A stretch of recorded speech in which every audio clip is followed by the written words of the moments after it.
Chapter 8 chapter 8 நம்ம என்ன பார்க்க போகிறோம்னா இமேஜ் கேலரி எப்படி வந்து சிஎஸ்எஸ் யூஸ் பண்ணி க்ரியேட் பண்ணுறோம். தென் வந்துட்டு ஒப்பாசிட்டி, இமேஜோட ஒப்பாசிட்டி எப்படி நம்ம கம்மி பண்ணுறோம்.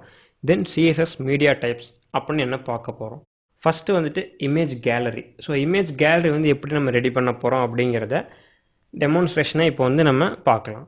ஸோ இமேஜ் கேலரி ரெடி பண்ணுறதுக்காக ஒரு நியூ ஃபைல் க்ரியேட் பண்ணுறோம். அந்த ஃபைல் பேர் வந்துட்டு gallery.html அப்படின்னு க்ரியேட் பண்ணுறோம். ஸோ வந்து தென் அதோட டாக் டைப்பை நம்ம மென்ஷன் பண்ணுறோம். தென் வந்து HTML பேசிக் எலிமெண்ட்ஸ் வந்து நம்ம இன்க்ளூட் பண்ணுறோம். ஸோ வந்து இமேஜ் கேலரி. ஸோ இதை வந்து நம்ம ரெடி பண்ணியாச்சு. தென் வந்துட்டு இப்போ வந்து ஒரு டிவிஷன் க்ரியேட் பண்ண போகிறோம். அதோட நேம் வந்துட்டு கேலரி. ஸோ அப்படின்ற ஐடியில் வந்து க்ரியேட் பண்ணியிருக்கோம். ஸோ இந்த இடத்துல நம்ம வந்து 3 இமேஜ் வந்து இன்க்ளூட் பண்ண போகிறோம். ஸோ அதுதான் வந்து நமக்கான கேலரி. ஸோ இமேஜ் அப்படின்னு டைப் பண்ணி டேப் அழுத்தினாலே இமேஜ் சோர்ஸ் வந்துடும். ஸோ image.jpg அப்படிங்கிறது ஆல்ரெடி நம்ம டெஸ்க்டாப்பில் சேவ் பண்ணி வச்சுருக்கோம். ஸோ அதை வந்து நம்ம இன்க்ளூட் பண்ணுறோம். அதோட ஆல்டர்னேட் வந்துட்டு இமேஜ் அப்படின்னு கொடுத்துருக்கோம். So then next image source வந்துட்டு image1.jpg.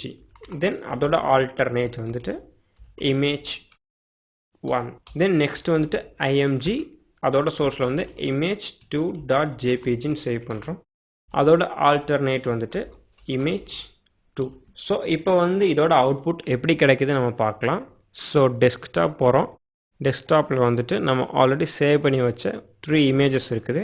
image1, image2 and image3. தென் வந்துட்டு இப்போ gallery.html அப்படிங்கிறத வந்துட்டு கூகுள் குரோமில் நம்ம ஓப்பன் பண்ண போகிறோம். ஸோ ஓப்பன் பண்ணோடனே நமக்கு ஒரு கேலரி கிடச்சிருக்கு. பட் இது வந்து சீக்வன்ஸாக அதே வந்து ஒரே மாதிரி இதில் கிடைக்காம நமக்கு வந்து டிஃப்ரெண்ட்டாக கிடச்சிருக்கு. ஸோ இந்த கேலரி எப்படி நம்ம பண்ணுறோன்னா 3 இமேஜோட வித் அண்ட் ஹைட்டுமே வந்து ஈக்குவலாக கொண்டு வர போகிறோம். ஸோ அது எப்படி கொண்டு வரோங்கிறத இப்போ பார்ப்போம். ஸோ ஸ்டைல் அப்படிங்கிற ஒரு எலிமெண்ட் க்ரியேட் பண்ணிட்டோம். தென் ஸ்டைலுக்குள்ளே வந்துட்டு div அப்படிங்கிற எலிமெண்ட்டில் img அப்படிங்கிற எலிமெண்ட்டோட வித் அண்ட் ஹைட்டை வந்து நம்ம இப்போ வந்து மென்ஷன் பண்ண போகிறோம். ஸோ ஃபஸ்ட் வித் நம்ம எவ்வளோ கொடுக்கலாம் அப்படின்னா வந்துட்டு ஒரு இமேஜுக்கு வந்துட்டு ஒரு ஓவராலாக 50 பிக்சல் அப்படின்ற ஒரு சைஸ் கொடுக்க போகிறோம். தென் ஹைட்டு வந்துட்டு ஆல்சோ 50 பிக்சல். ஏன்னா வந்து இது ஸ்கொயர் இமேஜஸாக நம்ம கன்வெர்ட் பண்ண போகிறோம். ஸோ இப்போ இதோட அவுட்புட் எப்படி வருதுன்னு பார்க்கலாம். ஸோ இதில் பார்த்தோம்னா ஆல்மோஸ்ட் நமக்கு வந்து ஈக்குவலண்ட்டாக ஒரு இமேஜ் கேலரி கிடச்சிருக்கு. நெக்ஸ்ட் வந்து இது கொஞ்சம் சைஸ் பெருசாக்கி இந்த இமேஜ் கேலரியை நம்ம சென்டரில் கொண்டு வரலாம். ஸோ இதோட வித் அண்ட் ஹைட்டை வந்து 250 கொண்டு வந்துட்டு தென் வந்து இந்த டிவிஷனை வந்து நம்ம பேஜோட சென்டரில் கொண்டு வரணும். ஸோ அதுக்காக பேடிங் கொடுத்து padding left 200 pixels, padding top 50 pixels கொடுக்குறோம். ஸோ இப்போ இந்த இமேஜ் கேலரி எப்படி டிஸ்பிளே ஆகுதுன்னு பார்க்கலாம். ஸோ நமக்கு வந்து இந்த இமேஜ் கேலரி சூப்பராக சென்டரில் வந்து நின்றுச்சு. தென் வந்து இந்த இமேஜ் கேலரியில் ஒவ்வொன்றுக்கும் ஒரு நேம் வைக்கணும். அதாவது வந்து first image, second image and third image 3க்கு ஒரு நேம் வைக்கணும். ஸோ அதுக்காக ஒவ்வொரு ஹெட்டிங் கொடுக்குறோம். ஸோ இந்த இடத்துல H1 ஆர் H4 யூஸ் பண்ணிக்கலாம். ஸோ gallery 1 அப்படின்னு ஒரு நேம் கொடுத்துட்டோம். தென் செகண்ட் இமேஜ்க்கு அப்புறம் H4ல் gallery 2 அப்படின்னு கொடுத்துட்டோம். தென் லாஸ்ட் H4ல் வந்துட்டு gallery 3 அப்படின்னு கொடுத்தோம். ஸோ இப்போ இதோட அவுட்புட் எப்படி வருதுங்கிறத பார்ப்போம். ஸோ நம்ம க்ரியேட் பண்ண உடனே பார்த்தோம்னா எல்லாமே வந்துட்டு நமக்கு வந்து கீழே போயிடுச்சு. ஸோ இதை வந்து மறுபடியும் நம்ம மேலே கொண்டு வரணும். ஸோ என்ன பண்ணுவோம்னா div இமேஜ் அதில் வந்துட்டு டிஸ்பிளே வந்துட்டு இன்லைன் பிளாக் அப்படின்னு கொடுக்கும். ஸோ இதுக்கப்புறம் இதோட அவுட்புட் எப்படி வருதுன்னு பார்ப்போம். ஸோ ரிஃப்ரெஷ் பண்ணி சேம் தான் வந்திருக்கு. ஸோ வந்து என்ன ப்ராப்ளம் அப்படின்னு பார்க்குறோம்.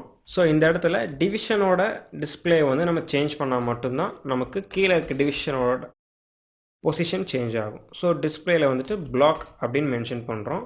தென் இதோட அவுட்புட் எப்படி வருதுன்னு பார்க்கலாம். ஸோ இப்போயும் அகெயின் சேம் அதே ப்ராப்ளம் தான் வந்திருக்கு. எதனால அப்படின்னு பார்த்தோம்னா இந்த gallery 1, gallery 2, gallery 3 அப்படிங்கிற டெக்ஸ்ட்டை இன்க்ளூட் பண்ணதுனால இந்த இடத்துல இமேஜ் சைஸ் பத்தாம இது வந்து ஆட்டோமேட்டிக்காக கீழே இறங்கிடுச்சு. ஸோ அதை எப்படி நம்ம ரெக்டிஃபை பண்ணுறது அப்படின்னு பார்க்கலாம். ஸோ நம்ம ஹெட்டிங் ரிமூவ் பண்ணியாச்சு. இப்போ இதோட பொசிஷன் எப்படி இருக்குன்னு நம்ம பார்ப்போம். ஸோ இப்போ வந்து இதோட இமேஜஸ் வந்து கரெக்டாக வந்துடுச்சு. ஸோ இப்போ வந்து நம்ம டைட்டில் வைக்கணும். ஸோ அதை எப்படி நம்ம பண்ணுறோன்றதை பார்ப்போம். ஸோ தென் இந்த இமேஜ்க்கு அப்புறம் வந்துட்டு 3 டைட்டில் செட் பண்ணுறோம். ஸோ கேலரி 1, கேலரி 2, தென் கேலரி 3. ஸோ இப்போ எப்படி இந்த அவுட்புட் வருதுங்கிறத நம்ம பார்ப்போம். ஸோ நமக்கு வந்து இந்த டைப்பில் வந்திருக்கு. ஸோ வந்து எப்படி நமக்கு இமேஜ் இந்த மாதிரி வந்திருக்கோ அதே டைப்பில் தான் நமக்கு இந்த கேலரி 1, கேலரி 2, கேலரி 3ங்கிறது வரணும். ஸோ அதுக்காக என்ன பண்ண போகிறோங்கிறத பார்ப்போம். ஸோ டிவ்வில் வந்துட்டு H4 அது வந்து எப்படி இருக்கணும்னா display inline. So inline black கொடுத்துருக்கோம். இப்போ என்ன அவுட்புட் வருதுன்றதை பார்க்கலாம். ஸோ இன்லைன் பிளாக் கொடுத்த உடனே நமக்கு வந்து சீக்வன்ஸாக 3 கரெக்டாக வந்துடுச்சு. பட் வந்து இது மேலேயே வந்துடுச்சு. ஸோ இந்த இடத்துல நம்ம ஒரு பிரேக் ஸ்டேட்மெண்ட் ஆட் பண்ணோம்னா நமக்கு ஆட்டோமேட்டிக்காக அந்த கேலரி வந்து கீழே வந்துடும். ஸோ இந்த இடத்துல நம்ம பிரேக் ஸ்டேட்மெண்ட் ஆட் பண்ணுறோம். ஸோ ஆட்டோமேட்டிக்காக இப்போ கீழே வந்துடும். ஸோ நமக்கு கேலரி 1, கேலரி 2, கேலரி 3ங்கிறது வந்துடுச்சு. தென் இப்போ பார்த்தோன்னா இந்த 3மே வந்து அந்தந்த இமேஜுக்கு கீழே வரணும். ஸோ அதுக்காக என்ன பண்ணுறோன்னா 3க்குமே வந்து மார்ஜின் லெஃப்ட் கொடுக்குறோம். ஸோ வந்துட்டு div H4ல் வந்துட்டு மார்ஜின் லெஃப்ட் 30 பிக்சல்ஸ் கொடுக்குறோம். இப்போ என்ன அவுட்புட் வருதுன்றதை பார்க்கலாம். நமக்கு எக்ஸாக்டாக கிடச்சிருச்சு. பட் வந்து இன்னும் கொஞ்சம் கிளியராக வேணும். ஸோ அதுக்காக மார்ஜின் லெஃப்ட் வந்து எக்ஸ்ட்ரா கொடுக்குறோம். அபவுட் 130 பிக்சல் கொடுக்குறோம். ஸோ இப்போ என்ன அவுட்புட் வருதுங்கிறத பார்ப்போம். ஓகே, நமக்கு வந்து கிளியராக கிடச்சிருக்கு. இன்னும் கொஞ்சம் லைட்டாக பொசிஷன் சேஞ்ச் ஆகணும். ஸோ அதுக்காக நம்ம வந்து அகெயின் மார்ஜின் லெஃப்ட் கொடுப்போம். ஸோ நமக்கு கிளியராக ஒரு இமேஜ்க்கான டைட்டிலோட கிடச்சிருக்கு. தென் வந்து இப்போ என்ன பண்ணுறோன்னா இதுக்கு வந்து பார்டர் அண்ட் டெக்கரேஷன் பண்ணுறோம்.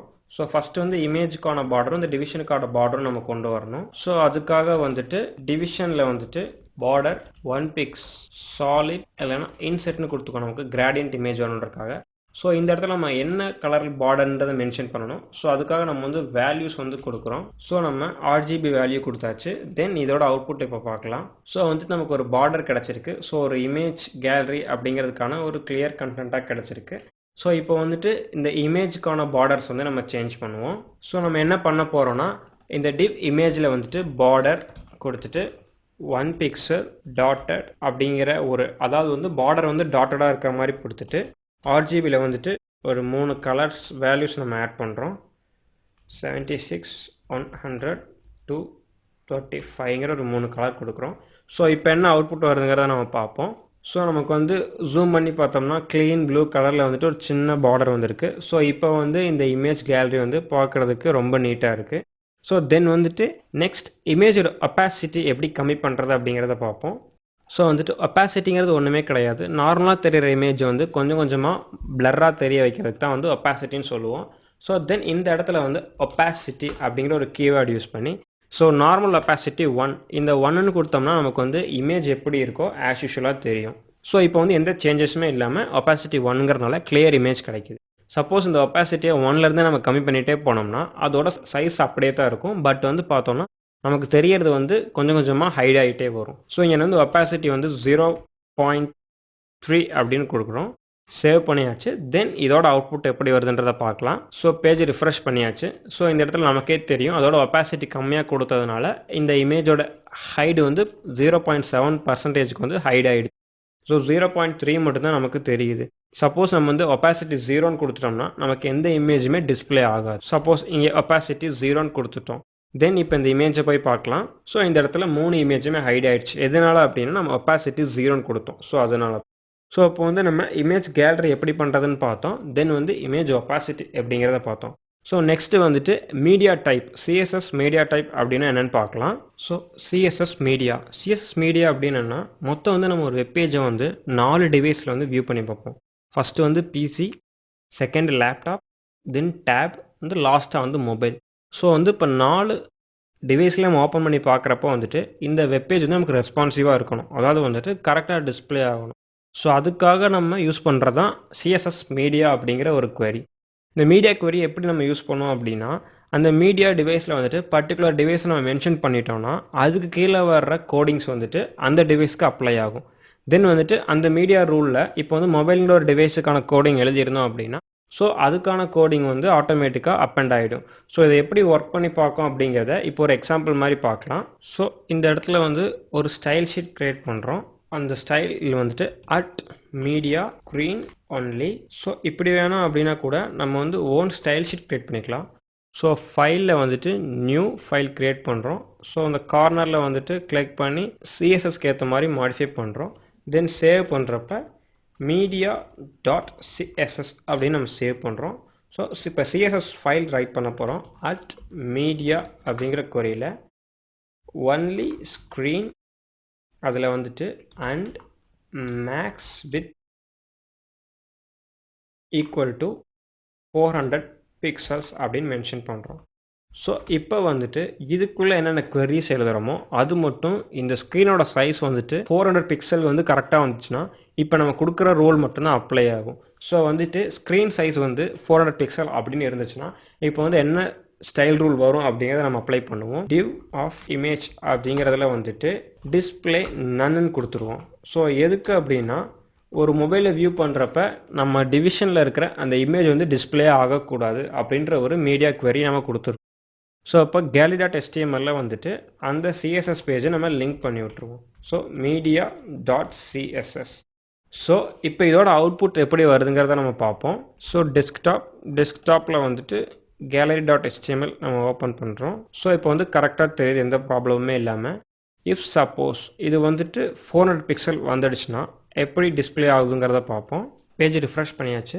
தென் வந்துட்டு இப்போ வந்து நம்ம இதோட சைஸை சின்னதாக்க போகிறோம். அதாவது வந்துட்டு 400 பிக்சல்ஸ் கிட்ட கொண்டு வர்றப்ப ஆட்டோமேட்டிக்காக இதோட பேக்ரவுண்ட் சேஞ்ச் ஆகிற மாதிரி இப்போ நம்ம பண்ணியிருக்கோம். ஸோ எப்போ இந்த 400 பிக்சல்ஸ் வருதோ இது ஆட்டோமேட்டிக்காக இந்த பேக்ரவுண்ட் சேஞ்ச் ஆகிடும். ஸோ எதுக்காக எப்படின்னா சப்போஸ் வந்து ஒவ்வொரு மீடியாவுக்கு ஏற்ற மாதிரி நம்ம டிசைன் பண்ணணும் அப்படின்னா ஸோ இந்த மாதிரி தான் நம்ம பண்ணணும். ஸோ அதை பார்த்தோம்னா இப்போ வந்து மீடியா டாட் சிஎஸ்எஸில் வந்து at media screen and maximum with 400, அதாவது அந்த ஸ்க்ரீனோட மேக்ஸிமம் வித் வந்து 400 பிக்சல்ஸாக இருக்கிறப்ப நம்ம என்ன சொல்லியிருக்கோமோ அது மட்டும்தான் நடக்கும். சப்போஸ் வந்துட்டு 400 பிக்சல்ஸ் இருக்கிறப்ப டிவிஷனில் இந்த இமேஜ் வந்துட்டு பிளர் ஆகணும், இல்லைனா இந்த இமேஜ் வந்து டிஸ்பிளே ஆகக்கூடாது அப்படின்னா வந்துட்டு ஒப்பாசிட்டி 0.1 அப்படின்னு கொடுத்துட்றோம். ஸோ எப்போ வந்து இதோட மேக்ஸிமம் வித் 400 பதிலாக ஒரு 700 அப்படின்னு வச்சுக்கோம். எப்போ மேக்ஸிமம் வித் வந்து 700 ஆகுதோ ஆட்டோமேட்டிக்காக இந்த இமேஜோட ஒப்பாசிட்டி 0.1க்கு வந்துடும். ஸோ அதை நம்ம செக் பண்ணி பார்க்கலாம். ஸோ நம்ம ரிஃப்ரெஷ் பண்ணியாச்சு. ரிஃப்ரெஷ் பண்ண உடனே இப்போ வந்துட்டு ஆட்டோமேட்டிக்காக இதோட வித் கம்மியாகிறப்ப எப்போ 700 டச் பண்ணுதோ அப்போ வந்து ஆட்டோமேட்டிக்காக இதோட ஒப்பாசிட்டி வந்து 0.1க்கு வந்துடும். ஸோ நம்ம ரிஃப்ரெஷ் கொடுத்தாலும் நமக்கு வந்து அந்த அவுட்புட் வரல. எதனால அப்படின்னா நம்ம அந்த இடத்துல இம்பார்ட்டன்ட் அப்படிங்கிற டேக் ஆட் பண்ணல.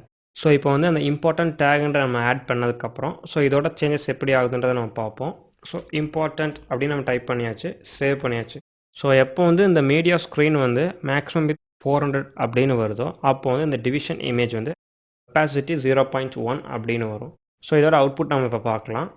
ஸோ நம்ம ரிஃப்ரெஷ் பண்ணியாச்சு. ஸோ எப்போ இதோட மேக்ஸிமம் வித் கம்மியாகிட்டே வருதோ, எப்போ வந்து இது 400 வருதோ கரெக்டாக இதோட ஒப்பாசிட்டி வந்து கம்மியாயிடும்.